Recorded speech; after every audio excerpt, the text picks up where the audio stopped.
Every Windows VM needs internet access for activation, updates, cloud service connections, and just basic communications to the outside world.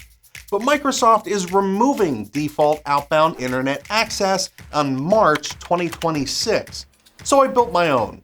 Now, the reason that internet access is going away is because of this checkbox. This makes your subnets private, which means no access to the internet, which also means Windows can't activate, and you can't get Windows updates. And Microsoft knows that these things are required, so what gives? Well, it's all about zero trust security. Azure has been less secure since it was created because every network subnet by default gave outbound access to the internet without needing any kind of public IP addresses. More on that in a second.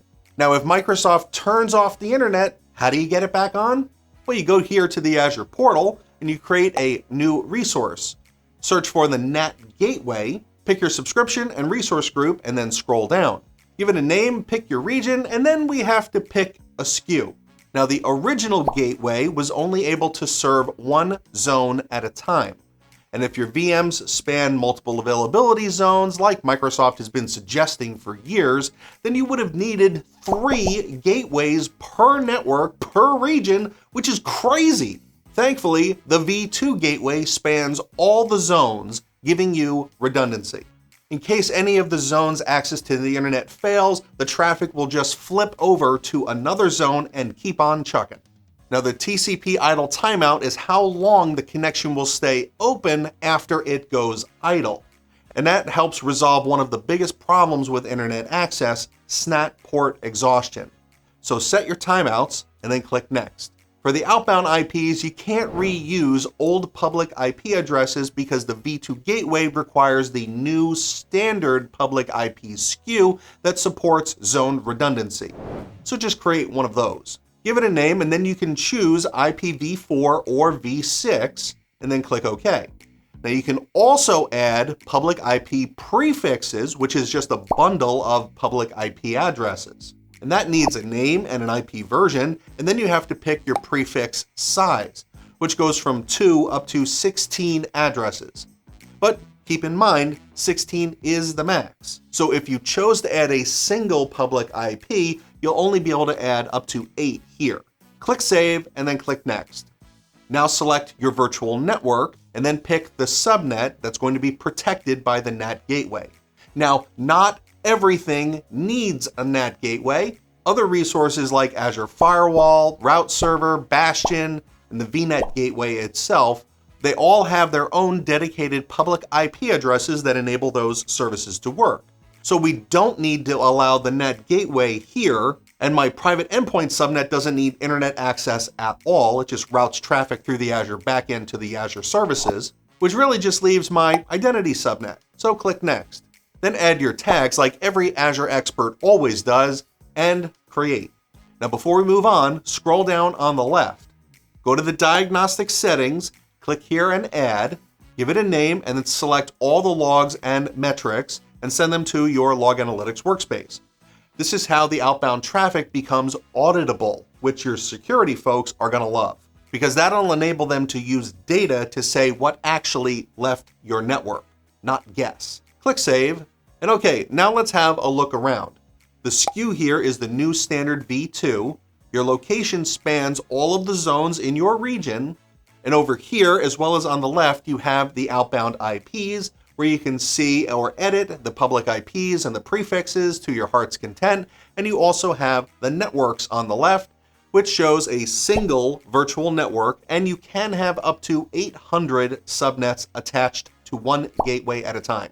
Now, this does mean that if you have a lot of networks, each one is going to need its own NAT gateway. And I'm not exactly sure why this limitation exists, because this is all just software-defined networking, right? So shouldn't Microsoft be able to do whatever they want here? And if you would like to see a single gateway be able to span multiple virtual networks, drop single NAT in the comments. Now, come to think of it, why do we have to do any of this? Well, every network connection is like going through a door, and doors do allow people to go in or out. Take this web server here. When you access a website that's on that server, you make an inbound connection on port 80 or 443. The server will then respond and send data outbound to you over that same connection. But we also need to think the other way, because the computer making the connection reaches outbound through the internet to the web server, and the response comes back through the same door. And that's why outbound access is not safer than inbound. It may be quieter, but uncontrolled outbound allows malware, data exfiltration, and command and control traffic all to leave through that same outbound door undetected.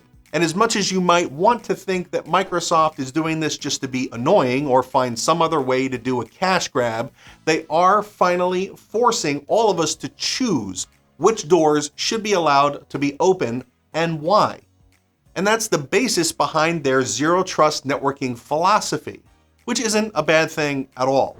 And I've got 3 VMs here across multiple subnets, across multiple zones, and you see that I do not have public IP addresses attached to these VMs, and the subnets that they're in are private. Now I can bastion into the VMs because that's a private network connection, but if I pull up a command prompt, you can see I've got a private IP address here, which matches the one back in the portal. And when I open a browser and go to a website like IP Chicken, there is my public IP address, which I'm inheriting from the Nat Gateway.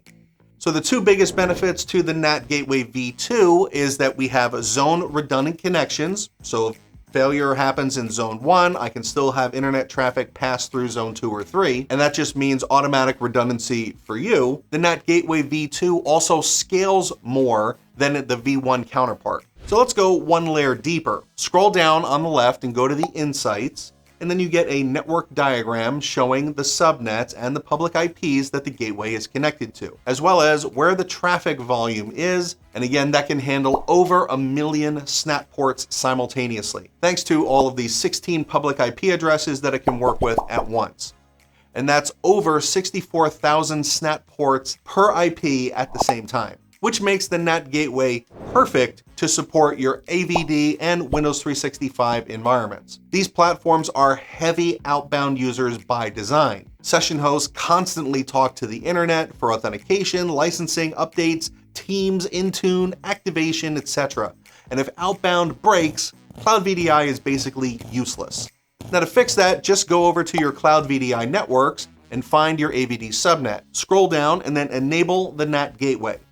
Now, in order to find which subnet in your environment is the Windows 365 subnet, because it's not always clear, pop over to the Intune portal, go to the Windows 365 section, and then go to your Azure network connection. Select whichever connection you need to, and there is the subnet, which you can find just back in the Azure portal, and then enable the Nat Gateway the same way, and you're good to go. But what happens if you already have the original Nat Gateway? Are you stuck? Well, before I show you exactly how to do the migration, we need to plan this out a little, because there will be downtime. Now, you'll not be able to keep using the existing public IP, so you're going to lose that number. So in case any traffic is hard-coded in your environment to go through it, we're going to need to update that, because the v2 SKU requires a new public IP standard. So here's my existing setup: a v1 Nat Gateway serving 1 virtual network that has 3 subnets. And I've got 3 VMs, which all happen to be spanning across multiple zones, so of course 2 of them don't have internet right now. Now I've deployed the Nat Gateway v2 along with its new public IP, so I can just go into each subnet, scroll down to the security section, click the Nat Gateway in the dropdown, and select the v2 gateway. Then click Save and repeat for all the other subnets. Now once this is done, you can go back to the VMs and refresh the browser page, and we are switched over to the Nat Gateway v2, but that would have a disconnect from the original Nat Gateway, which would give you that downtime. But once all that's done, you can go to your original gateway and delete it along with its public IP, and you're done. And with the Nat Gateway v2 scaled up to handle more traffic and span all of your availability zones, the end of March should hopefully be a big nothing burger. But just in case, you should watch this video next. And happy learning.